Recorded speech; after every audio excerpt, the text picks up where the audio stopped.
Floor is all yours. Warm greetings, everyone. Thank you so much for attending today. And before I go any further, I would like to make two acknowledgements. I would like I would like to firstly, sorry, give me a moment. Okay, sorry about that. I've got some feedback on my phone. Before I go any further, I would like to acknowledge the traditional custodians of the land on which I'm meeting today. I'm based in Brisbane, Australia. I'd like to pay my respects to elders past, present, and emerging, and also extend this respect to First Nations people in the space today. I'd like to also thank Dr. Munir Mosa, the founder of GFTE, once again for giving me this privilege to come online and share my knowledge with the hope and intention to promote awareness, richness, but most importantly, to create and to summon intellectual generosity. So, my talk today is going to be focused on higher education with a lot of importance placed on promoting and supporting educators in becoming more resilient and also to develop better coping strategies during times of turbulence, chaos, devastation. I'm going to start by providing some context in terms of why even bother talking about promoting resilience to educators with educators. I'm going to provide some information, some context, and I'm going to then provide some solutions to address these problems so that we could promote and support educators to feel more empowered. So, as we can see, higher education is changing for the worse. When I first started my teaching career, I was empowered, I had a vision. And my vision was to make that change, to be a change agent. But very quickly, in my 10 years plus experience as a lecturer, I saw lots and lots of not so nice things. Higher education settings have become corporate enterprises. There is a lack or little importance placed on human connection. It's become a lot more transactional than transformational. And also, I'm seeing lots of students who are seen as consumers. And with consumers comes lots and lots and lots of tokenistic degrees. Essentially, students who are customers are paying for their degrees, despite not keeping or adhering to the requirements of a degree or course. Amongst all of this chaos and devastation, we as educators are amongst all of this. We become compromised, we become frustrated, we become disempowered, demotivated. Now, just so you know, I'm not reporting purely on my experience. I'm also reporting on what the literature says about higher education moving forward. So, what do we do as educators, as teachers who are passionate in inculcating knowledge to students, but more importantly, to future generation? I'm going to give you some tips and some strategies in addressing these obstacles. Before I go any further, we must acknowledge we can't control what's uncontrollable. We can control what's in our control. So these strategies are purely focused on what can we control within the controllable variables. First, we must stay in our power. When all of this chaos, devastation is happening around us, I want you to consider this strategy as a way to promote resilience and empowerment. Turn your pain and devastation into power and purpose. You heard me. Turn your pain into purpose and power. For a more philosophical sentiment, turn devastation into emancipation and liberation. Turn devastation into emancipation and liberation. What do I mean by all of this? Now, when all of this stuff is happening around us, okay, we must take time to reflect on what we are good at. What is our contribution to higher education? What are we good at doing? And what can we excel in? Because, sometimes when you're in chaos and in devastation, and this happens to me all the time, we start to lose sight of where we are heading. We start to lose focus. We start to lose purpose. And this is where we have to stop. We have to punctuate. We have to reflect and engage in deep introspection work. What is my purpose in this sector? What am I wanting to do? What can I do within my control? And what can't I do within my control? So you have to always constantly negotiate what's in your control and what's not in your control as you seek for more purpose and power. As you do those types of things, please do not let yourself be consumed and reduced by wastage or garbage. Garbage includes egos that are, I would say, prevalent in higher education. People purporting to be someone they are not. Those who call themselves experts who know little to nothing. Your managers who treat you like servants, the deans, the professors, the senior management, the HR people, all those types of people who don't see value in you and treat you like you are a nothing. What's important is, though, when all of those things are happening around you, do not lose your value in this. It's so important that we stay true to our value. Lead by example. When you turn pain into purpose and power, you are a leader in this landscape. Lead by example. Show them what good leadership looks like in the most respectful, kind, and integral way. When we get so compromised, we can often respond with emotions. Now, emotions are great. That is your reality, how you feel someone or something has made you. I respect that. But what's more important is the objectivity that comes with that emotion. Composure and filter is so important. You don't bring home talk to work. Home talk stays at home. Work talk stays at work. When I say home talk and work talk, what do I mean by that? Home talk is when you come to work, you bring your emotions, you become frustrated, it starts to impact your performance, or you might be disgruntled to students or to staff. And this will work against you, not for you. So you leave that stuff at home. You come to work, you lead with purpose and power, and you stay strong and steadfast in your leadership skills. That's so important. I stress with that, I would say, notion or ideology. Lead by example. Show people what good leadership looks like. That's so important.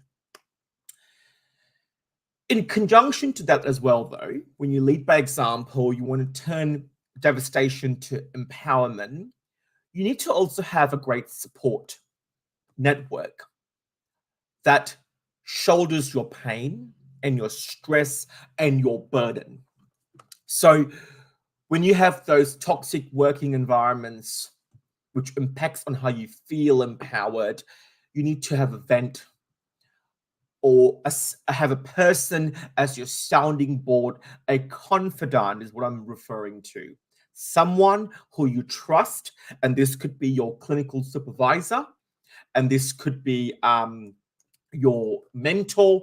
It could be someone that you trust and someone who will not breach your trust and confidentiality, and someone or a group of people who have your best interest at heart. So this means people who want to see you grow, people who want to see you become stronger, not see you decline and regress, but progress. I've made mistakes where I've reached out to people who I thought were my allies, but I found out later on that they weren't my allies. They were parasites that wanted to destroy my everything, my very existence. So when you reach out and connect, I stress connections are important here. We human beings need connections, but the right connections is what I'm referring to. The right connections with the right people, with the right purpose, with the right intention, and the right motivation. We want people to empower you and make you reach one step or two steps or three steps closer to your purpose and power. So we go back to the very first affirmation I told you. Turn your pain into purpose and power. Whilst you're doing all of this great stuff in the background, give yourself time to also appreciate what you already are in the present moment. Now, I'm a practitioner who does lots of mindfulness work, mindfulness work in terms of being mindful, being present in the moment, but also counting your blessings, being grateful to what you already have. When we become overwhelmed, it is quite typical, it's quite normal. It is a human experience for us to completely become so immersed in the problem, we start to lose sight of what's within us and what's surrounding us. Okay, so it's really important that you look at yourself in that process and what do you have already that makes you this tangible asset. Yes, you are assets. You have power, and all of this power to me can be bought. It comes from within. It's your hard work, the long nights, sleepless nights of reflection and working towards progression. So, what do you already have that you feel good about? This could be a knowledge on some theory or framework. It could be your skill sets. It could be where you're working, who you're talking to. It could be a range of different things. So it's really important that you count your blessings amidst the chaos and turbulence. Back to my very first sentiment, you can only control what's in your control. And you can't give power away to people. You can only give power away to people if you choose to give your power away. You are powerful and you must stay within your power. And this is done by counting your blessings on what you already know, what you already have, and appreciating all of that. As educators, we often don't get acknowledged for the hard work we do. The huge marking workloads, the huge student workloads, we do wear multiple hats. We wear counseling hat, mentor hat, parent hat, teacher hat. Our hats are so multidimensional. But at the same time, who is there for us? There aren't many people, and most organizations are not too concerned about your well being. They might say, oh, those great tokenistic lines like, we care about staff. Let me be honest with you, they don't care about staff. What they care is about making profits from your hard work and efforts. So it's important that you appreciate yourself, give yourself compassion. There's a framework called compassion focused grief therapy. And all of this stuff is grieving. We are grieving over a system that is not enabling but disabling, a system that is not empowering people but disempowering people, a system that's transactional, it's not transformational. So, what do? We must start with self compassion.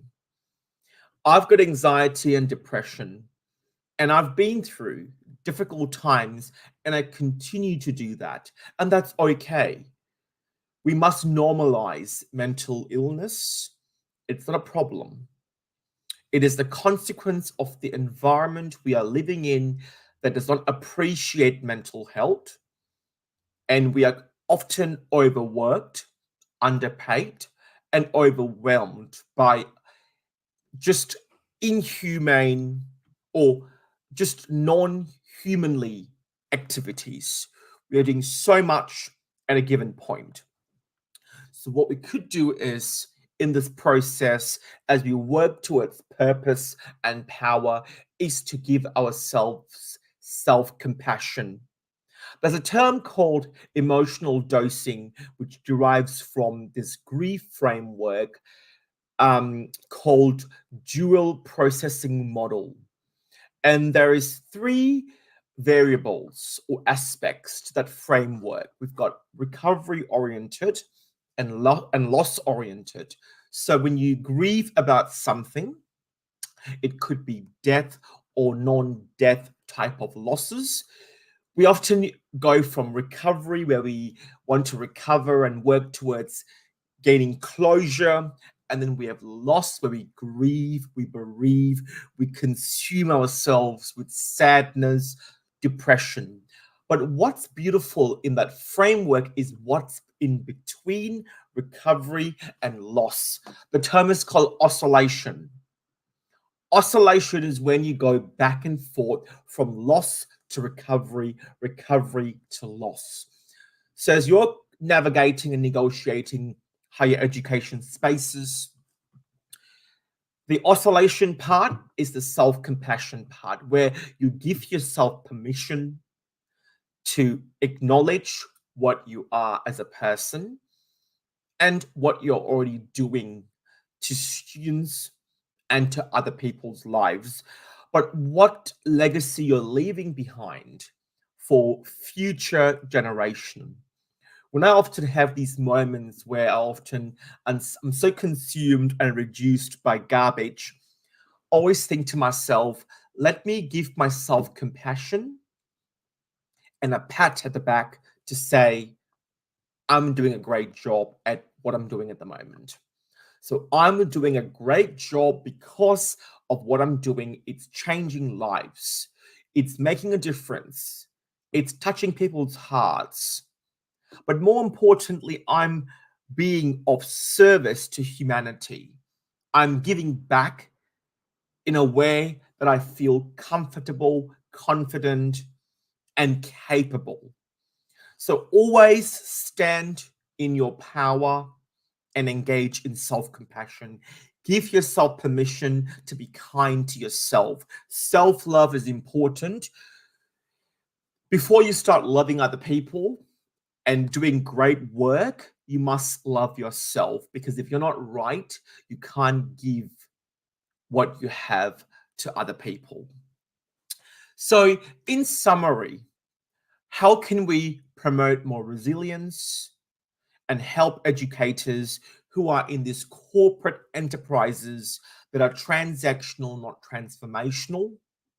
We can do this by turning pain into purpose and power, being more self-compassionate with ourselves, having a great support network who will not breach your trust and confidentiality, who will elevate, empower, emancipate, but also, very importantly, know where you are heading. A great ally is a person who will work with you, not for you, work with you, and they will journey with you to help you reach your intended goals or path. I'm going to open this discussion now for any questions or comments. I'm happy to expand on those questions if you like. Thank you so much.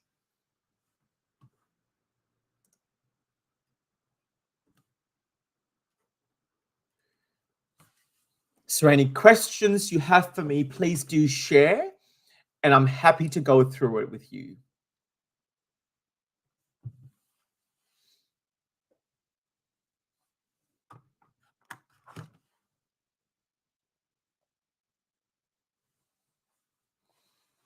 Dr. Mosa, are there any questions from your end? If you'd like me to explore any questions or provide further insights?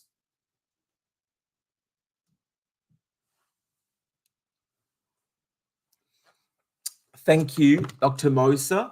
So, how to manage toxicity in the workplace? The word toxic is, I would say, a synonym to the word parasite. Toxic is something that consumes, reduces, and paralyzes you. So think of a person who is paralyzed. How would they feel? That's exactly how toxic work environments make you feel. And I have ample lived experience in combating those environments. So, how do you manage toxic environments? Back to my very first sentiment, do not give in to that toxic environment. Stay focused and stay out of it. When I mean stay out of it, we often can't control toxic environments, but we can control how we choose to respond to it. We have a choice. We have a choice to be happy or a choice to be sad. We have a choice to give our power away, or a choice to stay in that power and keep that power to ourselves. So that's a very important coping mechanism there. Don't give your power away. You need to stay in your power. And this means appreciating what you already have and what you're giving back. And don't engage in gaslighting, gossiping, backstabbing. The workplace is known for that. I've seen this in higher education. Some of the more prominent behaviors are gaslighting, nepotism, favoritism, bullying, cheating, corruption, lying, and the list goes on. But those values do not define who we are as people. So never, ever associate yourselves with those values. Now, I can say this easily because I've also been in a situation or situations where I have been doing all those things because my boss is asking me to do all those things. And in that moment, I had to have a job. So I was also engaging in those types of disgraceful behaviors. But when I had an opportunity to exit from that workplace, I ran as fast as a cheetah. So that's one mechanism which you can use is run as fast as you can when an opportunity arises. But if there is no opportunity, work with what you can do. And most often, this would be to feel compromised. So, whilst you're feeling compromised in your workplace, start to explore other networks. Like, for example, you've all come here to watch this seminar. And that's great because you're branching out, you're extending your network, right? So, whilst you might be going through a terrible workplace situation today or tomorrow, or have or currently, you have given yourself permission to engage in self-compassion by attending this session. Therefore, you are staying in your power, you are extending your networks, you're broadening your horizon. That's an important mechanism to manage toxic environments. Don't just sit there and, I would say, and wallow in self-pity, because victimhood and self-pity will take you nowhere, but you will dig your own grave only. You see, mental health issues amongst young workers, you know, I would say one of the biggest issues, Dr. Mosa, is burnout. Burnout is a huge problem, and also the term called disenfranchised grief. It is a type of grief that's often not socially validated or appreciated or even acknowledged. We've got a huge workload with such little pay. We are working essentially 7 days a week, and we sign a 5-day contract. We might work for 8-9 hours per day, and this might vary depending on where you're based. But let's be honest, one of the biggest reasons why young people or older people or people in general are having mental health issues is because they're burned out. Their work life overtakes their personal life. Now, that can be a good thing or a bad thing.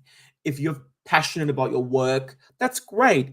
But I'm referring to the work that you need to do outside of your professional work life.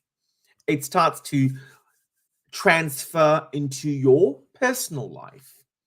And so this is one of the biggest reasons I've seen, including myself, we become depressed, anxious, and quite unwell because we can't cope and manage with what is not humanly possible. How to learn saying no for the unnecessary additional workload assigned to the workers. That's a great question from the person who asked the question. You see, saying no can be liberating, but saying no can also be putting you in a place of compromise. So when I said no to my previous boss, one of my previous bosses, essentially that led to, you know, false allegations made against my name. The staff groomed the students to lie about me because I said no to my boss for engaging in corruption. So it's really important the context is observed. Where are we saying no? In what context? If the context allows you to say no, then say no, but with respect and decency, and have a number of justifications, but also frame the justification as a win-win situation. Employers want you to work like a slave horse. Work, work, work, no play. So how can we frame a concern by giving a rationale that is really going to benefit the company and yourself? So you need to really think about these options in your head and talk to your confidant or your supervisor or your colleague who you trust on how can you frame those types of discussions. It's so important that we frame it in a way that will not compromise us as the employee or as the person as well. Yes, and one of the reasons as well, we do have the issue that is, lack of competencies and not well being experienced. But the thing is, though, because we have become a corporate enterprise, there is not much importance placed on training, on teaching, on research and practice work. It's essentially mark the papers, go and teach your class. So how can we have experience to go and do professional development? And this is one of the reasons why people are becoming more inexperienced because there is no opportunity or prospect for growth. So, whilst you can't find this in your own workplace, like what you're doing right now is great because you've come externally. You've come to an external source and you are now engaging in professional development. So, and this is part of your growth as an educator. It adds to your skill set and your portfolio as an academic. So, it's important that whilst inexperience is an issue, but don't just make assumptions about people's inexperience. You need to also look at what are the reasons for inexperience. And most often, universities don't place any importance on teacher training, on peer review teaching, co-teaching, quality control, research, ethical research, not lying research or cheating research, and good professional practice work.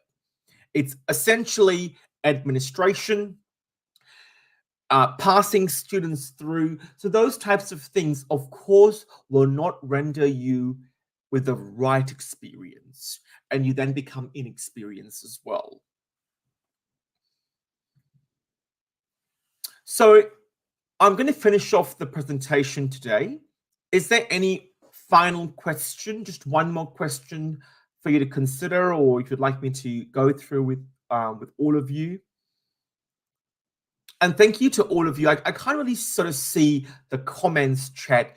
I've got two screens, but I can sort of see a few comments from my computer here. Thank you all of you for engaging in the session and providing your insights. It's great to read amazing comments as well, which is brilliant. So thank you, Professor Mosa, and all the members of GFTE for your devotion and your conviction to learning. But more importantly, though, to learn as a collective, not just learning on your own and thinking you're the expert, but the shared collective knowledge is what GFTE stands for. And Dr. Mosa has worked very hard and is working very hard in actually summoning this collective knowledge and this expertise. So thank you again, Dr. Mosa, for the privilege, opportunity to be able to give a keynote speech, but also to engage with yourself and the members as well for a very transformative chat about something so transactional. Thank you and all the best, everyone.